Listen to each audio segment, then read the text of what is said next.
joining us today. Today is an opportunity to talk about the progress that we are making on mitigation, on testing, on supplies. We understand as FEMA's mission that this effort through FEMA will be locally executed, state managed, and federally supported. And I want all the governors to know that we are with you every step of the way. We are absolutely determined at the President's direction to make sure that you have the resources and the support as you see to the health and well-being of your communities. We commend the governors. At this point, Mr. President, as we told the country today, 3 states are 50% of the coronavirus cases in America today. So we're focusing resources at the point of the need. The governors in those states, their state health officials are responding with great professionalism and great speed. We'll continue to support those that are directly impacted. But by standing up through your national emergency declaration, Mr. President, standing up FEMA and standing up the National Response Coordination Center, we want our governors, we want all of our state and local health officials to know that we are, as you say, bringing the full weight of the federal government to bear to support our states and our local communities, and that we'll get through this coronavirus and we'll get through this together. I agree with that 100%. Thank you very much. And for the media, I guess perhaps you're going to stand aside. We're going to have the screen right behind you, and we'll start opening this up to the governors. If that's okay, please. Yeah, go ahead.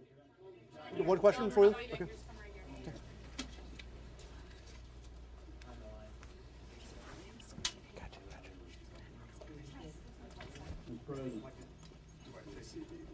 Okay, who is that speaking? Hey, this is Brian Kemp from Georgia, Mr. Hi. President. Can Hi, you hear me Brian. all right? I can hear you fine. Thank you, Brian. I just want to thank you all for the constant communication. I applaud the move to stand FEMA up at level 1. Appreciate HHS and all that they have done. I had just 3 quick things for you. One, I just want to encourage you all to leave the directive for the National Guards with the governors. Okay. As you all know, I think we're on the front line of the fight, and Yep. We're in the fight with you. But I believe that we can best make those directives Good. based on what's going on in our state. I like that idea, Brian. That's done. I like it. Well, thank you. The second thing I had is I want to thank you for standing up the federal medical facility close to Dobbins Air Force Base. As you all know, we had many passengers from the Grand Princess in Georgia, almost 500. They were from all over the country. We were glad to work with you all to support our neighbors from other states, including 31 Georgians. Thank you. We're down to about 200 people there right now. We have got things working very well there. But I want to encourage you, when those visitors leave, I would like for you to consider leaving that facility stood up to help us with the surge that we're seeing in our, especially at metro Atlanta area hospitals. So just want to keep that on the table if you're willing to consider that. Okay. And then the third thing, and I will pass this along to you, this is just a kind of a big idea, if you will, is the stimulus packages continue to move through the Congress. We created an economic impact subcommittee of my coronavirus task force. They had a recommendation, and we just got this not too long ago, but we've been vetting it all morning. But one idea to help the states in these struggling revenue environments that is unlike the recession when things went down slowly, we states had time to prepare. At the end of the year, we're all facing drastic revenue drops. And the idea of a block grant to the states to help fill revenue shortfalls would be something I'd like for you to consider. And also we had an idea on the unemployment insurance. But I'll get that to you all for considerations. I just wanted to get that on the radar, and we'll talk to our congressional delegation as well. I know you have a lot of things to consider, and we just wanted to throw that out there. But thanks again for the constant communication and support. Thank you. Very good. Thank you very much, and we will consider everything you've said. Thank you very much. Okay, who's next?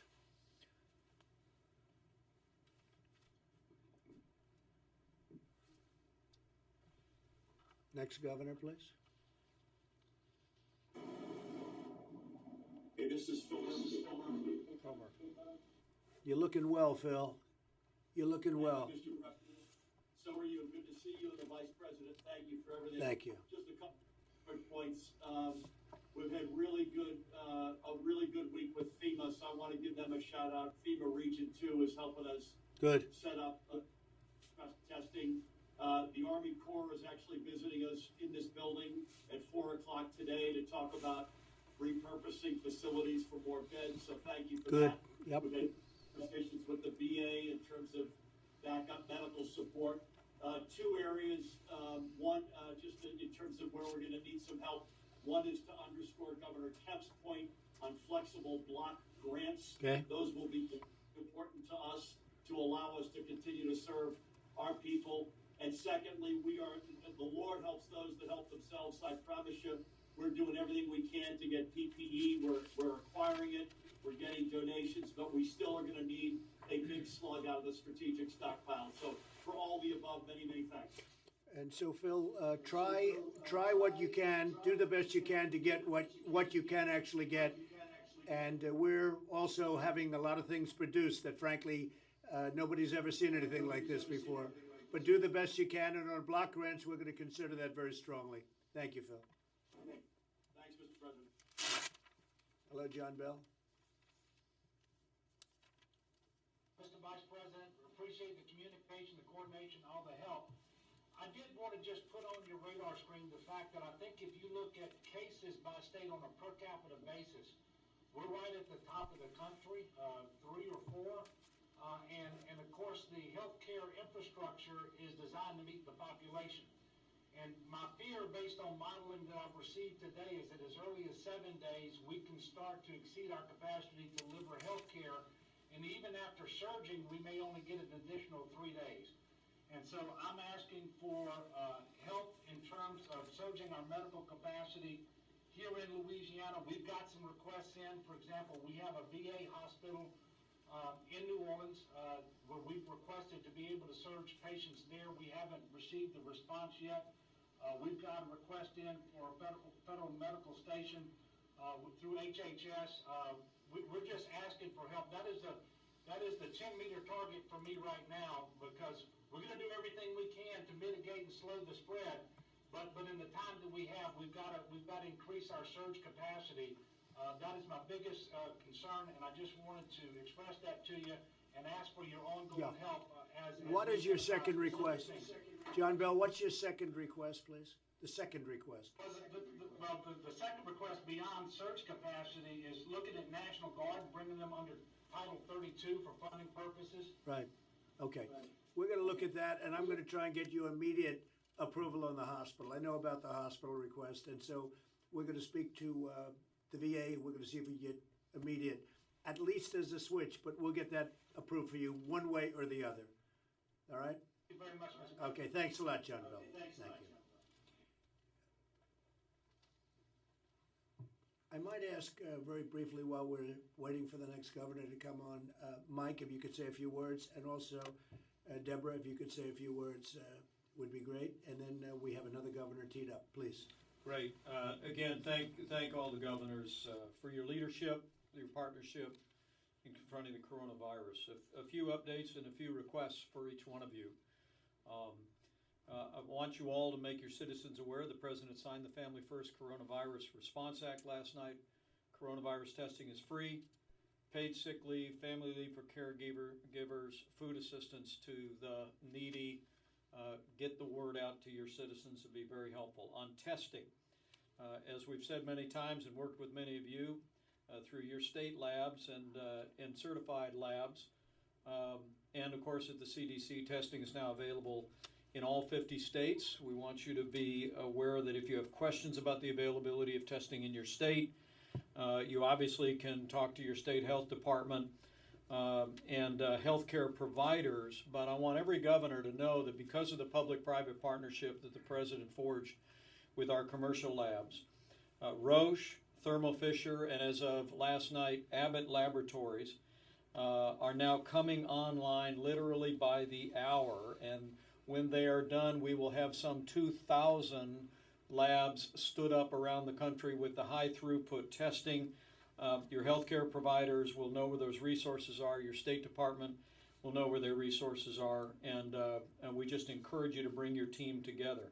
Important to note that while now tens of thousands of more tests are being performed literally every day, the bill the President signed last night also included a provision that states and private labs must report all coronavirus testing results to the CDC. Emphasize that to your state health department, your healthcare providers. Encourage you maybe to pull them together today before end of business. We're rapidly expanding testing around the country, but as Dr. Birx will reflect in a moment, we want to make sure that we're getting the results of that testing so that we can be informed about that, and of course that the American people can have full visibility on that testing as well. She'll also explain we will see, as testing is ramping up today and tomorrow, we will see an increased number of cases. We want to give context to you and to your citizens about that. On supplies, President Trump has been engaging industry leaders in the supply chain across the country to make sure that personal protective equipment and medical supplies are broadly available. On the subject of masks, I've talked to many of the governors about N95 masks. Again, in the bill the President signed last night, we have literally unlocked tens of millions of N95 masks.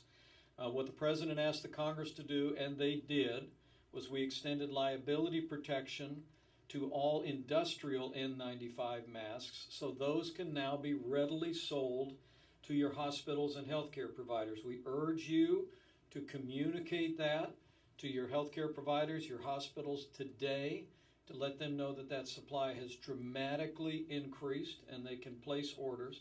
We also would reiterate, if you can reach out to your construction companies, they're in possession of lots of N95 industrial masks, and the President is urging all those builders, and literally hundreds around the country have already done this, to donate those masks to their local hospitals and clinics.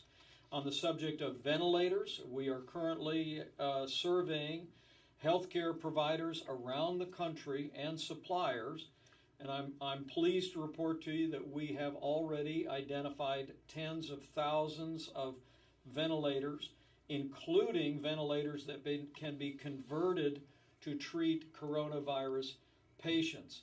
Your action item on that in your state should be you should survey your outpatient surgical centers and your ORs to identify the type of respirators that can be converted. Dr. Birx has been working with suppliers. There's a changed vent that has to be attached. We've identified that those are available, but literally tens of thousands of ventilators are now going to be available because of the survey that's currently underway. The other point that we wanted to emphasize is at the direction of CDC and the President's Coronavirus Task Force, we are encouraging hospitals and every American to postpone elective surgery. Please explain to your citizens that this will have a direct impact on hospital capacity. By suspending elective surgeries, it will free up more space in hospitals, including respirators. As Dr. Birx explained to me, that many people that require a respirator is because of a surgery gone wrong, and so this frees up more of our capacity across the board. I know it's not lost on any of the governors here, Mr. President, that by standing up FEMA, you now have essentially created a structure that every governor is very familiar with in dealing with disasters and emergencies. We have activated all emergency support functions and interagency functions here. Pete Gaynor is here for comments and questions. We intend to run all of the federal response and support to states through here at the National Response Coordination Center and through FEMA. This center is fully operational. Governors, I want you to tell your teams that this NRCC will be connected to your states through your regional administrators and your state emergency operations center. This will be very familiar to all of you. Any questions that you have, the only thing that I would ask on the President's behalf, if there are issues that arise in your state, begin with your regional FEMA administrator. Literally 20,000 people work for FEMA. You all know what incredible people they are, and they're ready to go to work your issues. So with that, Mr. President, I might just turn it over to Dr. Birx with your permission, and she'll reflect on what we know about the data and what we know about the spread of the disease. But thank you for your bold leadership. Thanks for what you all are doing to implement the President's coronavirus guidelines. It's an honor to be serving with all of you. Thank you, Mike. Mr. President. Deborah?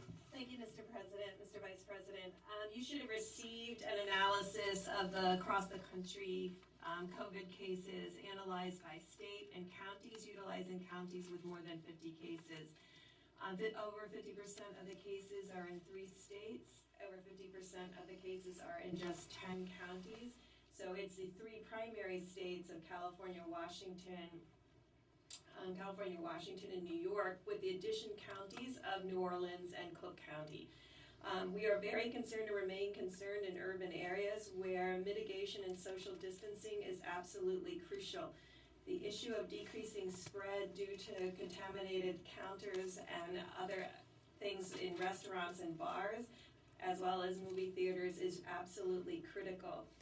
So I know you're concerned about your hospitals, but critically, you need to make sure that all elective medical and surgical procedures and dental procedures have been canceled, that PPE is being utilized and transferred to the parts of your state that need it the most, that you look at all elective surgery centers, those are your outpatient surgical centers, and that staff to be your surge capacity. Those ventilators can be converted to be utilized, anesthesia ventilators to be used as ventilators.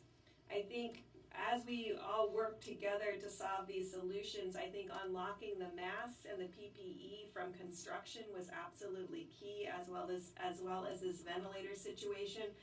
I think the federal government has been very proactive in ensuring that we've decreased bureaucracy and barriers to unlock these innovations. We believe that innovations will continue to come from the field, and we appreciate your frontline workers who have been informing us about their changes. It's important that we're tracking the data on a county by county as granularly as we can, because we can look at whether mitigation is working in those. We'll get feedback from your community. This will only be solved if every single person in every single community takes responsibility to ensure they're following the presidential guidelines that were put out several days ago for the 2 weeks of stopping this virus. So we will stay in close communication with all of you through FEMA. We're very excited about the full activation of FEMA to be able to provide a dialogue both up and a dialogue down, so that we can stay in closer communication, and so we can ensure that we have prioritized all stockpile elements based on the needs and the case structure that has been reported. Reporting becomes critical. If we can't see it, we don't know how to unlock the stockpiles. So this, both test negative and test positives, are going to be absolutely essential, as well as hospital admissions and CCU beds, so that we understand exactly what is required from the federal government. Thank you, Mr. President. All right, thank you very much. Mike, go ahead. Thank you, Mr. President. Just 2 brief points on the subject of testing. Admiral Goa is with us. The U.S. Public Health Service has built a model. So many of the states have already begun drive-through testing, are doing a yeoman's work in that space, and Admiral Goa is here to articulate to you how we can be supportive of that going forward and where we're rolling that out. Last point, the President asked me to emphasize, we want to encourage every governor on this call to convene your leading healthcare providers today to take inventory of your medical supply needs, and we urge you to remind them that they need to look to their supply chains first. We'll prioritize accordingly, and any states that are in the middle of critical response know that we will work with you to get you what you need. Other states, you need to talk to your healthcare leaders, providers, and make sure that they are going to the supply chain. And we encourage you to pull them together today to emphasize that point. Thank you, Mr. President. And thank you very much, Mike. And I want to get back to the governors. I do want to say, to me, something so big. The FDA has approved a compassionate use for a significant number of patients. We have a drug called chloroquine. A derivation would be hydroxychloroquine, which I hear even better about. It's a common malaria drug. It's been available, so therefore the safety level we understand very well. It's been relatively safe, and it showed very encouraging early results, really encouraging. If this works as well as hopefully it might, the FDA, which would have taken normally much longer to do under our great secretary, has been fantastic. The head of the FDA has been Dr. Hahn, Dr. Stephen Hahn. He's been fantastic. He got it approved very quickly. I won't even tell you how quickly, but let's put it this way. It's approved. And we're encouraging you to take a look at it.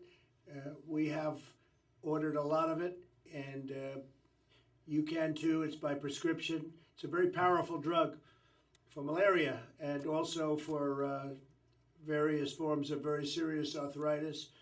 But we think it has a very serious, very good impact on what we're talking about with respect to the virus. So you'll take a look at that and you can coordinate with us. But I think to me that's a game changer.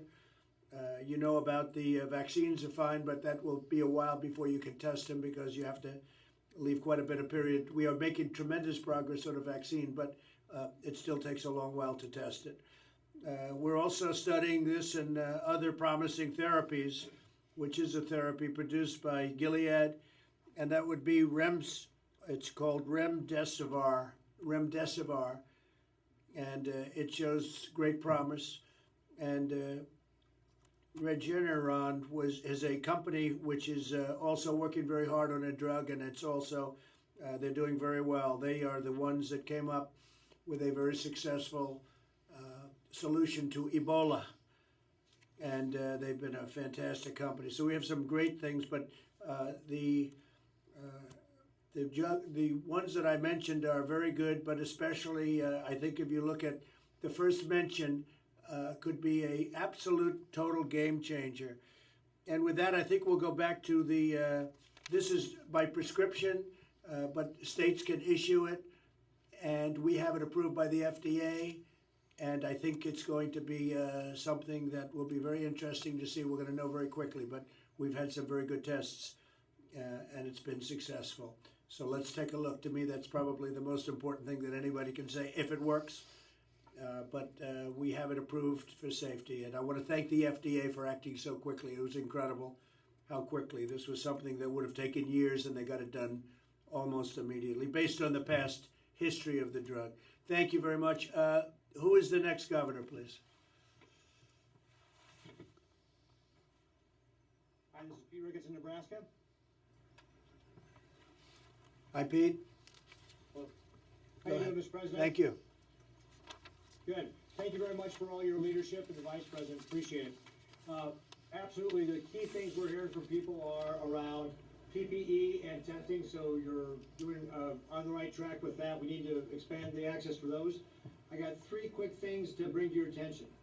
One is reagents to process the test. So once, for example, somebody's been swabbed and we have a test kit, sending it to our lab, we're working to conserve the reagents, but I think some of my colleagues are actually out. So if you could put some attention in the CDC to how we can make sure we're getting reagents out to everybody so we can actually process the tests we're getting. Okay. That would be a key thing. Second thing, childcare. Following your directive from Monday, we've reduced those public groups to 10 people, but we need to pop up an alternative daycare, especially for our first responders, public, our health officials, anybody involved in public safety. So we need a waiver from the fingerprint requirement to be able to do that quickly. So I want to put that on your radar screen to be able to see if you can have somebody take a look at that. All right, get great. moving on that. Good. And then finally, guidance from on special ed from the Department of Education for the free appropriate education requirements. Please ask somebody to work with the chief state school officers on a temporary approach. The recent guidance that was put out actually created more consternation or more concern. I've got attorneys in some of our schools telling our teachers they can't do anything because they're going to get sued. because of the FAPE requirements. So if we could have some temporary guidance that would allow us more flexibility, you know, our schools again are operating without students in them. We'd like to be able to use them for other things, and this That's apparently great. is a barrier for getting that done. That's So, great. thanks for your help on those We'll get things. right back to you on that, Pete. Thank you very much. Great job you're doing. Thank you. Okay, who's next, Governor? Who's our next governor?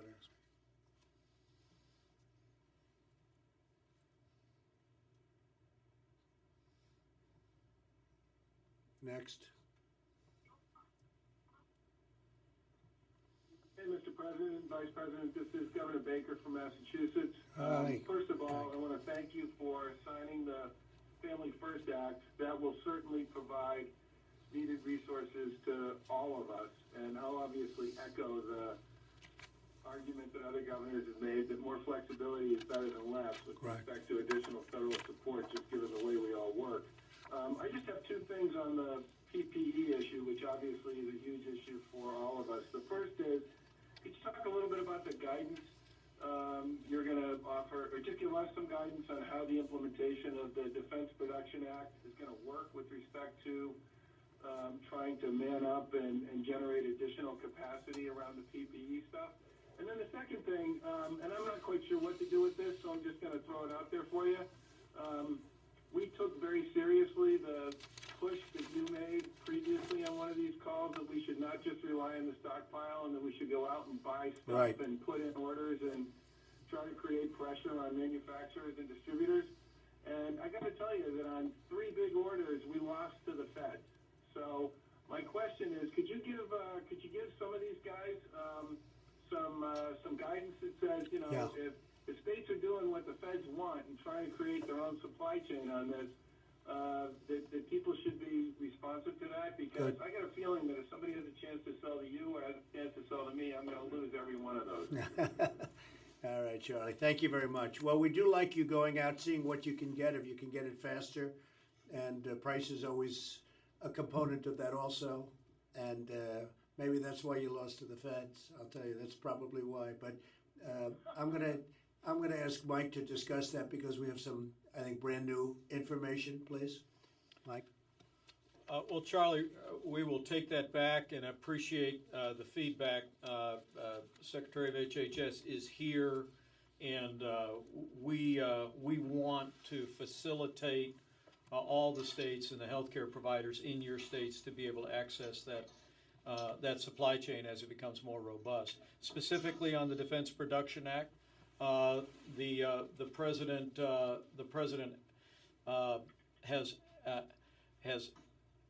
activated the Defense Production Act, but he's not initiated any other action underneath it. And right now, what I can tell you is, as the president has brought together leaders of business and industry and supply chains, I think, Mr. President, you put it well when you talk about the spirit in American business about wanting to ramp up voluntarily to meet the needs that our healthcare providers have in this country is truly inspiring. And so the president has not yet exercised his authority under the Defense Production Act. He said he will if he needs to. But I think the president's perception, the team's perception is now is American industry is stepping forward very aggressively, and with the changes that Congress just enacted and the president signed, we're going to continue to make more and more PPE available. And I will say this, Charlie, and for everybody, the country has really stepped up like I don't think we've seen it in many, probably decades. It's incredible the way they've stepped up. So we hope we can get rid of this thing quickly. Okay, next governor. Thank you, Charlie. Next governor, please. Next governor. Mr. President, Mr. Vice President, this is Larry Hogan, Chairman of the NGA. First of all, I just want to thank you so much for this call today, and I want to thank you for the great communication that you've had with all the governors over the past few weeks. It's been tremendous.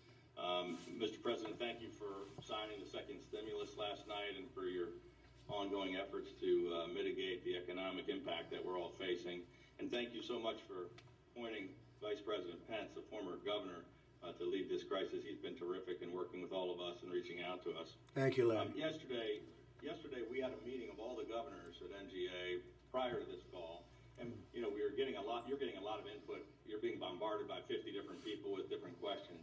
we try to consolidate it down to kind of a group of concerns that all the governors agreed on were sort of our priorities. And we talked with Doug Holzer last night and gave those to the White House. And we want to just raise those issues, some of which you've already covered already in the discussion, but I just want to walk through them. Just summarizes, there were 25, 30 different things all the governors were talking about, but these were the ones that were the most, there was most consensus on. Go ahead, Larry. One, it was, trying to dedicate at least 50% of the supplemental funding to the states, including some direct funding and acting quickly on waiver requests. You've done a great job with all of this funding. We're in a good position at the state level to know the real needs and get the money out faster to some of those small businesses that are impacted. You're doing the stimulus for those industries that are being hurt and getting those checks out to the people that need them. But if we have the money in the states, we can really utilize it, I think, faster and push it out, sort of like we do on other things with block grants. Secondly, we've talked about this a lot, but every governor obviously is trying to work with you and bombarding about things about how do we work together to increase access to PPEs, mask test kits, extraction kits, and accelerating the production and all of this life-saving equipment, ventilators, and we're working together. But that's obviously something all 50 governors are at the top of their list. Third, and this came mostly from your appointees, Mr. President, the co-chairs of the Council of Governors, Governor Hutchison and Governor Ige, about supporting Title 32 authorization to give governors more flexibility with their National Guards, and it helps us pay those folks and get them benefits that we've activated 2,200 Guard members in our state, and this is something I think the governors had a concern. All 10 of your appointees are on this call, I believe. Providing some number 4, providing some guidance on implementation of the Defense Production Act, so we can kind of help work with Secretary Azar and give some thoughts about how the states could be more involved in helping that with some of the industries in our states. And lastly, allowing us some more flexibility for the completion of both the census and the real ID. Because we're trying to not force people into like our MBAs. We've waived licensing requirements, so we don't have people trying to get renewals of licensing, and yet real ID requires us to get all these people in there by October 1st. So those are kind of 5 critical things that all the governors want to address, some of which you've talked about. And I just want to, again, thank you. There's been tremendous cooperation. You have a terrific team that's been working, and I want to try to limit the people bothering you directly and calling the Vice President's phone and blowing up Cabinet Secretary. So I'll reiterate what I talked with the White House about last night, and that is, you mentioned it, Mr. Vice President, going through the normal FEMA process. It's great that you're being so willing to help governors personally, but I think things will happen better if you go through FEMA, your regional FEMA coordinators, and you got more people addressing these issues. But that's a summary of it. I just throw it out there, so thank you for maybe others on the team can touch on it. Well, thank you, Larry. And I think the FEMA is going to go great. We've done so much work with FEMA. Unfortunately, recently on a big tornado in Tennessee, you know that, and then last year on a big tornado in Alabama, and plenty of hurricanes. And we work also in California, largely in California, and the big forest fires. And FEMA does a job like no other. And so I think they'll be I know they're going to be a tremendous help. On the 2 points that are relevant, I'd like you to call Steve Mnuchin, and I'll speak to him later. Give him a little detail on those 2 points, please, so that while we're doing this with the Senate, we're getting a lot of cooperation from Democrats and Republicans.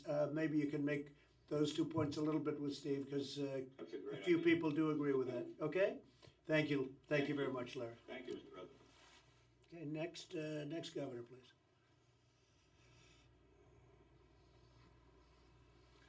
Mr. President, if I might, before the next governor speaks, I might, with your permission, Pete Gaynor could give us a couple minutes. Governor Hogan, we appreciate your affirmation of the President's decision to stand up FEMA's National Coordination Response Center and to have all the state requests and resources funnel through a very customary system here at FEMA. But, Mr. President, with your permission, have Pete reflect. Pete? Sir, Mr. President, Mr. Vice President, welcome to the National Response Coordination Center. And as the Secretary and the Vice President yourself have announced previously, FEMA is the leading federal operations is leading federal operations on behalf of the White House Coroner Task Force, who oversees the whole of government response to the pandemic. Like all of you, we are prepared to do this for the long duration, for the long haul. The health and safety of our employees and the American people is my top priority. As of this morning, the HHS Crisis Action Task Force and other federal partners have fully integrated into the operations base here at FEMA's National Response Coordination Center. Additionally, all 10 FEMA regional response coordination centers around the country have been activated to support ongoing response efforts in each of your respective states and regions. Currently, there are 50 states, the District of Columbia, 5 territories, and 1 tribe that have opted in and have received the 501(b) emergency declaration for COVID-19. In support of this, FEMA's primary goal will be to ensure you have the resources that you need. This is what FEMA needs from everyone. The FEMA regional administrators will continue to coordinate closely with you and your teams to determine the type and level of support you need as you continue to respond to this dynamic threat. Like all emergencies, response is most successful when it is locally executed, state managed, and federally supported. We cannot stress this enough. At the state level, it is important that your emergency management and public health teams are linked together. Governors, if you have unmet needs, please ensure they are communicated to your respective FEMA regional administrator. They have a direct line here to the NRCC in Washington, D.C. I also need your help in emphasizing that at the local and county level, there should first be funneling requests up through the state and then from the state to the FEMA regional administrators. Again, locally executed, state managed, and federally supported. Recently today, we issued guidance to all states about what eligible emergency protective measures are under the Stafford Act. So that was this afternoon, and governors, you should see that shortly. We also issued guidance on giving more definition about the Defense Production Act. I thank everyone for the continued partnership in this effort, and as the President and Vice President said, we will get through this together as a team. Thank you very much, Pete. And in addition to FEMA, we have the very, very talented man who I've dealt with a lot on building different things throughout the country, the general that you, I think for the most part, you know, General Semonite, and that's the Army Corps of Engineers, and very much involved in a couple of locations, I know very specifically, and he's definitely very busy, but he's a good builder, and that's what you need is a good builder, so thank you very much, General, for being here. Okay, next governor, please.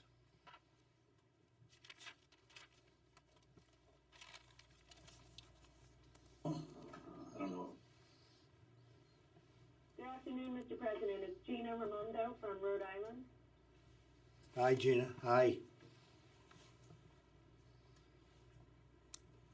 Go ahead, Gina. Hello, can you hear me? Yes, yes.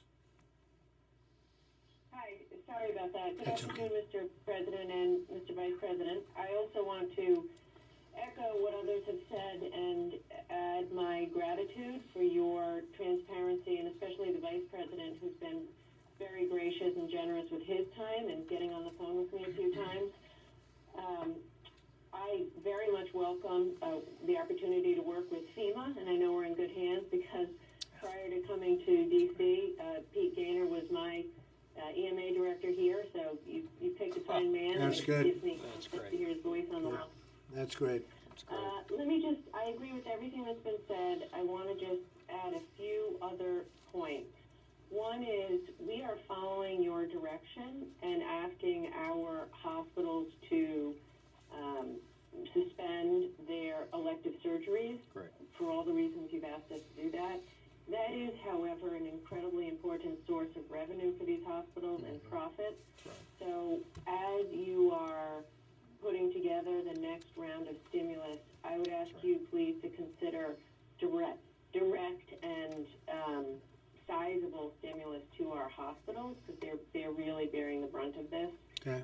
The second thing is, and I talked to Secretary Mnuchin yesterday, and he agreed with this. I would ask you to think about the short-term liquidity needs of states. So as our revenue is falling off a cliff, we may need to access the capital markets for kind of bridge financing to deal with short-term liquidity. and some sort of a federal guarantee or federal assistance to help us do that would be helpful. Okay. And I think some of us may need that help in a matter of weeks, not months. So I just wanted to put that on your radar. And then I fully support what has been asked for as it relates to block grants, because all of us are on the ground and need some flexibility to quickly react to the needs of our small businesses who, these guys are really struggling, and we're all going to have to do our best to help them. So Thank you. Thank you. And by the way, thank you for having these calls. Incredibly helpful, and I appreciate it. Thank you, Gina, very much. Appreciate it very much. And we'll look into all of those points very strongly. Thank you. Gary, please, go ahead. Am I on? Hi, this is Gary Herbert, Governor of Utah. Thank you very much, Mr. President, Mr. Vice President. Let me add my amen to all that's been said heretofore. We appreciate the work that's being done, and the suggestions and what we're learning from each of the states is helpful as we look at best practices. One of the things I'd like to just suggest is that we hear a lot of what we can't do. There's a lot of gloom out there. People are uncertain. They're afraid. But we need to bring some certainty, if we can, to when this is going to be end. How long have we got to tread water here? The stock market is in kind of a free fall. And yet, as we look at least in my state of Utah, I think around the country, the economy is still doing pretty good. We need to start talking about what we can do.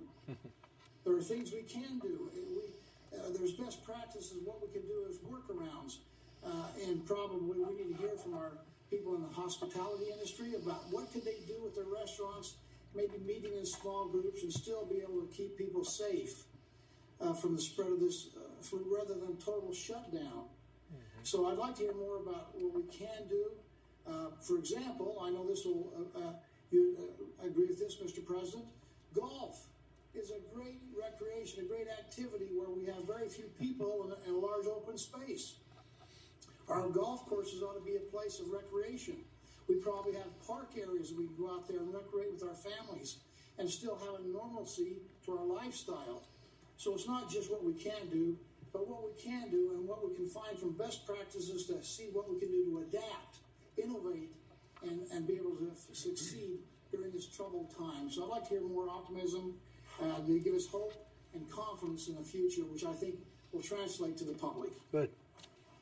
I think you're right 100%, and I think we're going to have we're going to be a rocket ship as soon as this thing gets solved, as soon as we beat the invisible enemy. It's an invisible enemy, and it's been vicious. It's in over 140 countries, if you can believe that. 140 countries, so it moves fast. It's very contagious, but we've really stepped up, and a lot of good things are going to happen. And one of the reasons we're doing the packages that you're hearing about, reading about, and know about is the fact that we think it's going to come back really fast. I think we're poised to come back very, very fast, but we have to get rid of this, and we will get rid of the virus, and hopefully it'll be sooner, far sooner rather than later. Thank you very much, Gary. Appreciate it. Thank you. That's great. Next governor, please. Good to have on our show.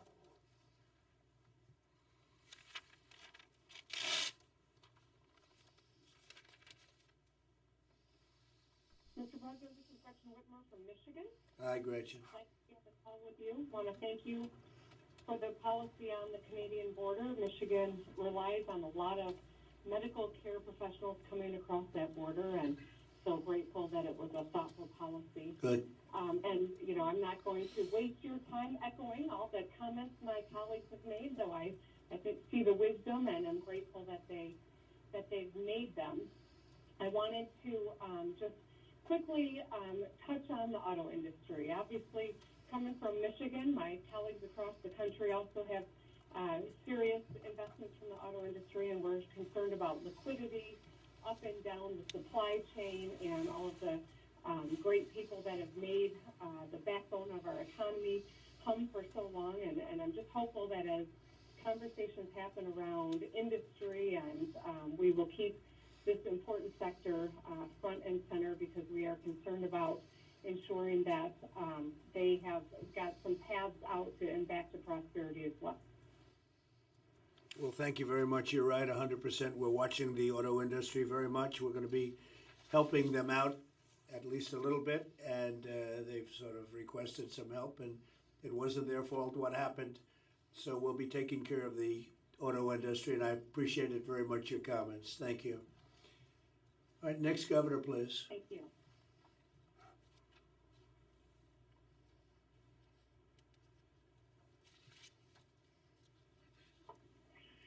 Mr. President, Mr. Vice President, this is Governor J.B. Pritzker from Illinois. I wanted to first express my gratitude to your staffs and to others working in the administration who we've interacted with. They've really done yeoman work in being responsive to us. And thank you, Mr. Vice President, for returning calls to us as we've needed more help with answers to questions about testing. And actually, that's why I wanted to ask a question today.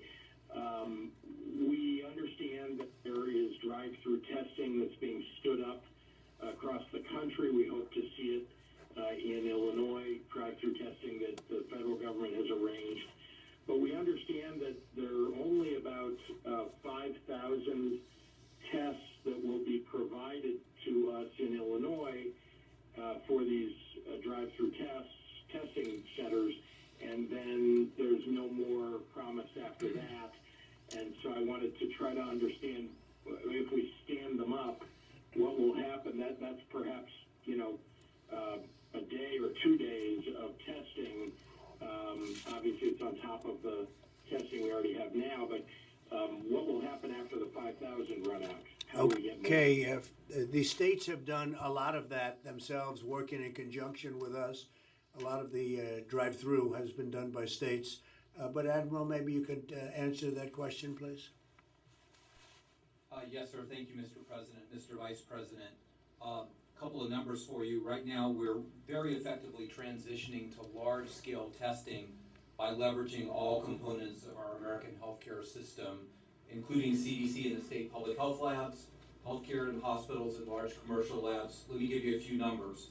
Between March 2nd and March 14th, we made available 10.4 million tests to the United States population.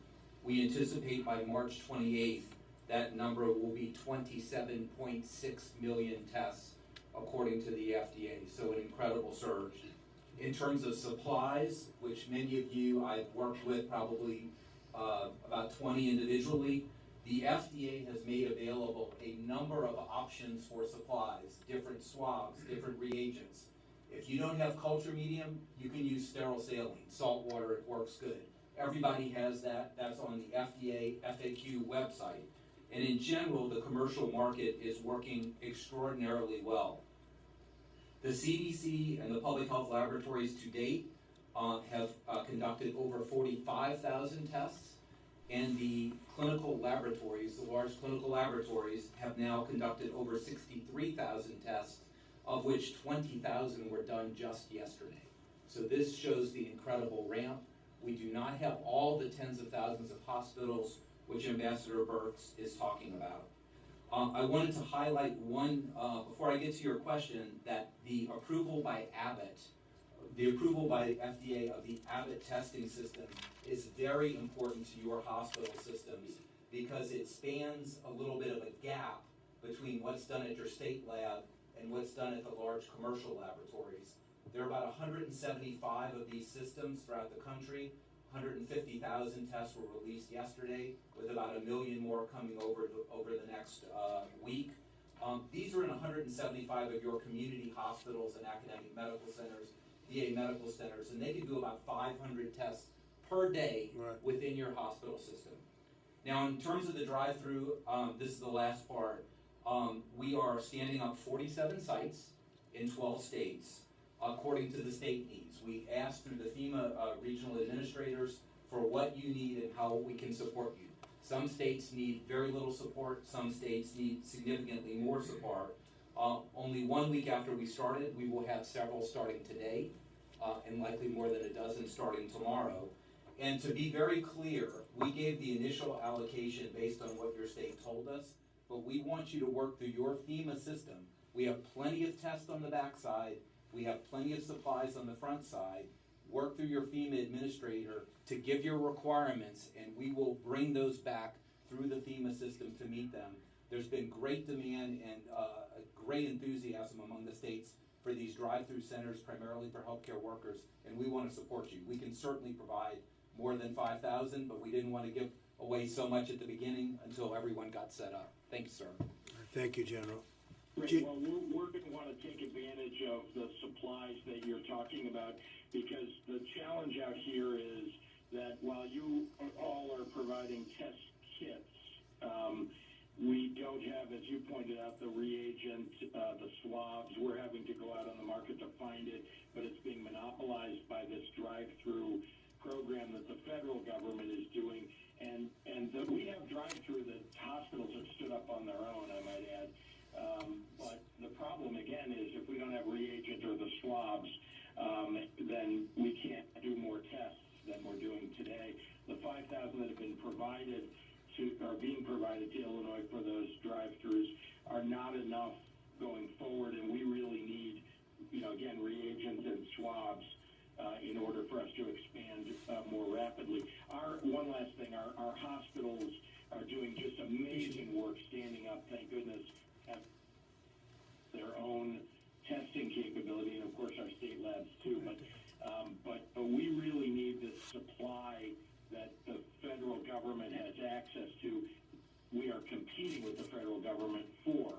So all right, General, that shouldn't be a problem. Would you please answer that, because everything should be in very good shape. Would you answer that, please? It is absolutely not true that the drive-through centers are monopolizing the market. We use the swabs and the swab kits, not the testing kits.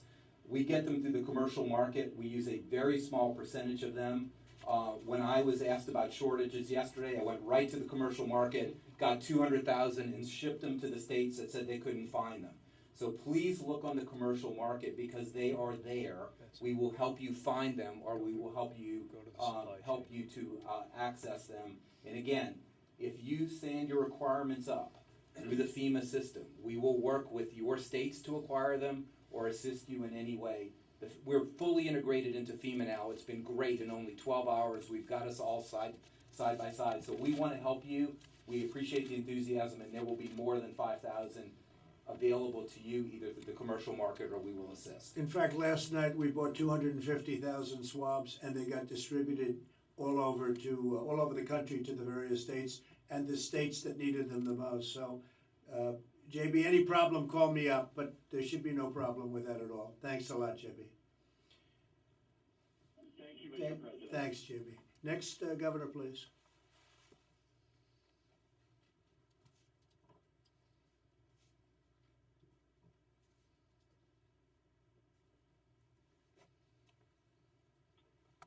This is Christine Elm from South Dakota. Thank you, Mr. President, Mr. Vice President, for all your hard work. We sure appreciate it. I want to tell you a little bit of my story, and I need to understand how you're triaging supplies. We, for 2 weeks, were requesting reagents for our public health lab from CDC, who pushed us to private suppliers who kept canceling orders on us. And we kept making requests, placing orders. The morning we would expect the supply, all of a sudden we get a cancellation notice, and we're working through all the set-up channels of the federal government to get it resolved until we ran out and were unable to process any tests in the state of South Dakota, because I have the only lab that is operating today. I have no commercial outside labs whatsoever. Then I find out this morning, after we had to get a little pushy with a few people, getting, thanks to the CDC, a shipment of reagents this morning and started testing again, which was good, as the backlog was getting there, and we were only processing and able to start processing this morning the high-risk samples as well. Found out that one of my hospital systems received reagents when they haven't even been an FDA-approved lab and aren't even ready to start processing yet. So they've received what I was trying to get for 2 weeks, when they're not even an approved lab, not even set up and running. And I'm trying to figure out how we're triaging supplies that we need, especially when I'm the only lab that operates in the state, and we were going through the channels the correct way and using and searching and asking. I'm probably the one that my other colleagues were referring to that was asking for reagents from all of them for days. All right, we hear it. We got you, Trying Chris. to solve our problem. Very good. Alex, please, Forgive me, could you respond to Howard, that? I just don't want to be not be a priority area because we're a smaller state or less populated. That will never happen to you, and it will never happen to your state. Okay, go ahead, please. No, absolutely, Governor. Okay. And The Governor. second thing I need is Governor, this is Secretary Azar. We absolutely want to make sure you get what you need there. There are many different reagents that can be used. So after this call, we'll get on with you to help make sure you're getting what you need. That hospital, I don't know how they got their supplies. They probably bought them on the open market. There's $1 trillion of open market supply. That's where most entities are buying. That's where hospitals buy their supplies from and states can buy from. But I'd encourage you first, please let that need be known to your FEMA regional director so that it goes into your normal process there. But given this special issue here that it's a CDC test, we're going to get on with your team right away after this call and we'll get that issue solved for you. There is tremendous supply. Deb, please go ahead. So what might have happened is Thermo Fisher got approved. There's Thermo Fisher labs in major hospitals in South Dakota, and I told them to prioritize states that had not received Roche commercial assays and did not have LabCorp or Quest or one of the others. So your hospital, I'm not sure what you mean they're not certified. If they have a Thermo Fisher platform, they are certified to run this assay under full FDA. So there will be a lot of commercial hospitals in your state that will have access to these commercial laboratories outside of the CDC tests. I understand about your state and local labs and them using, in your public health labs, using the CDC assay, but we're trying to strengthen your individual hospital's capacity where normal assays are performed for your public. Thank you, Christy. Thank you very much. Next governor, please. Yes, thank you, Mr. President. Thank you, Christy. Next governor, please. Can I just touch two other things, Mr. President? Go ahead. Go ahead. I think we got cut off. Next governor, please.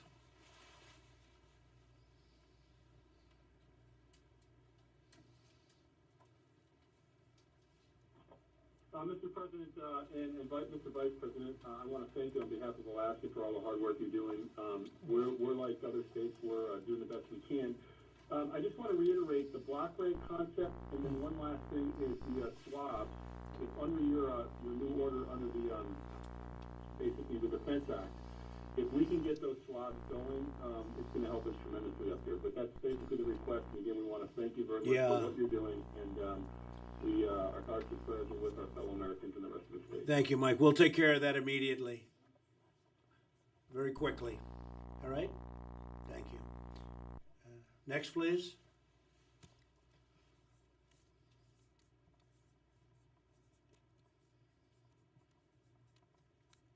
Mr. President, Mr. Vice President, it's Governor Lujan Grisham in New Mexico. Oh. Can you hear me? Yes. Hi. Hello. First,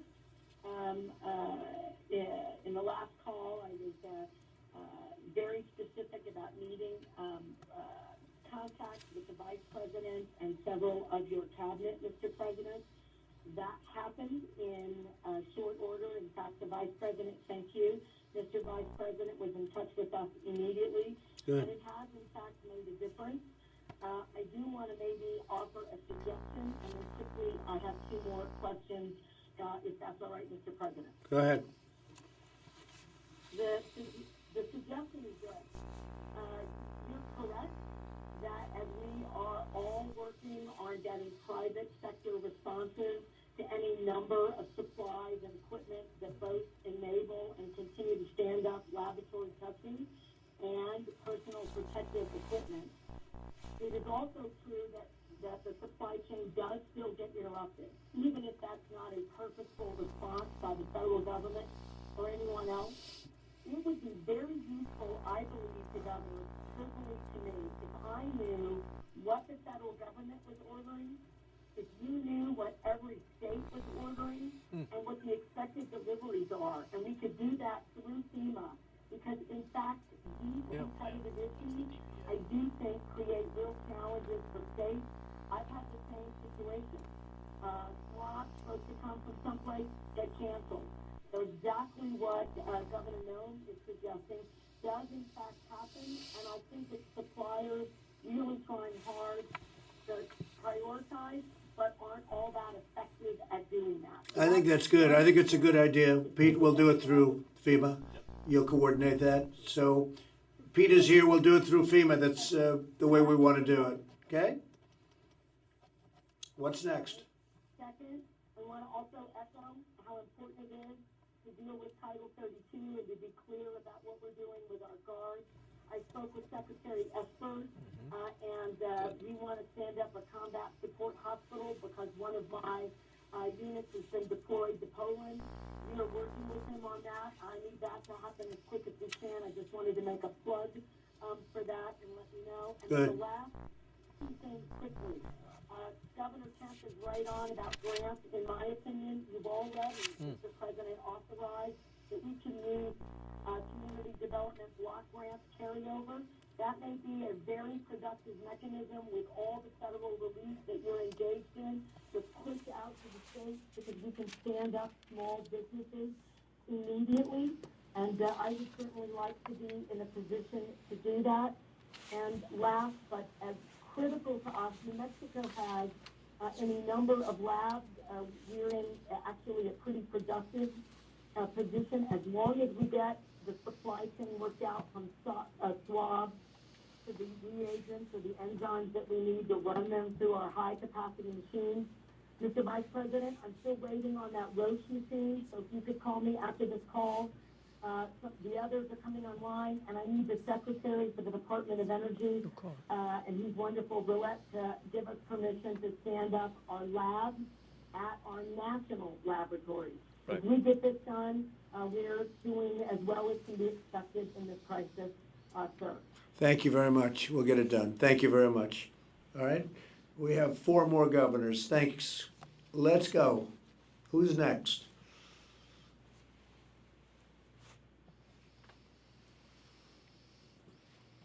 Hi, Oregon is grateful for these calls, the ability to connect with your administration, and our needs are reflected in the NGA letter that Governor Hogan presented. Thank you. Thank you very much. Okay, next, please.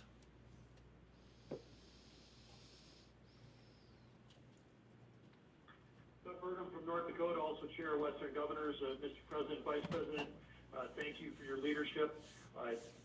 We had a previous call, brought up the risk in tribal area. Yesterday, the White House held a tribal call. Over 900 people participated on that call. You pulled together with Lighthouse leadership, the leaders of the BIA, the Bureau of Indian Education, Indian Health Services. There's more money on the way, so thank you for your fast response. Number 2, on behalf of Western Governors, you've heard it from Georgia, New Mexico, and Rhode Island, my colleagues there, but block grants to the states would allow us to move quickly to not only support small business, but real help support the economy and help solve this crisis. And then lastly, you made a commitment last week during this time of $25 WTI oil prices to fill up the petroleum reserve for the U.S. That will save billions of dollars. Great move. And again, thank you all for your leadership. Thank you, Doug, very much. Thank you. Okay, next, please.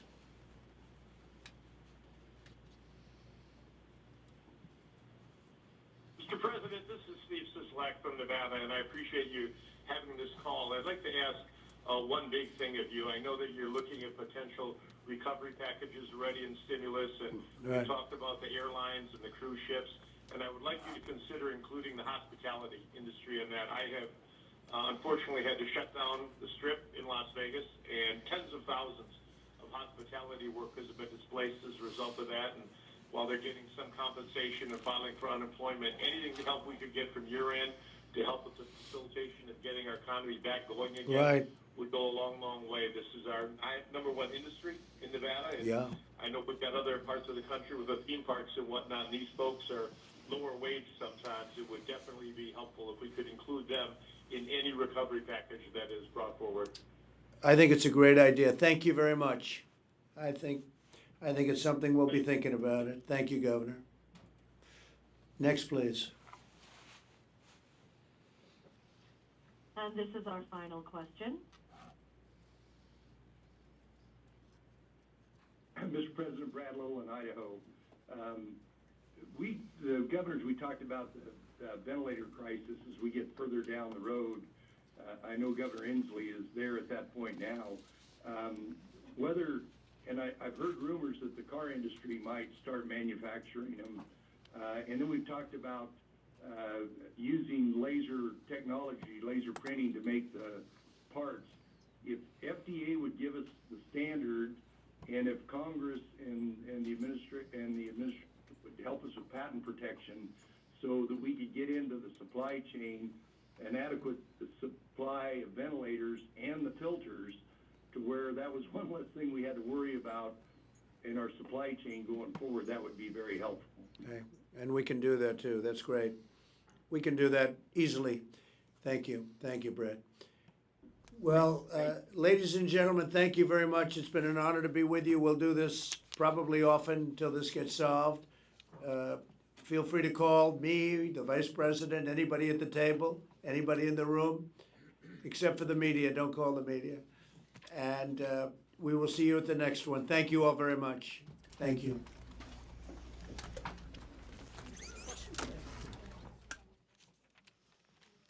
Thank you, everybody.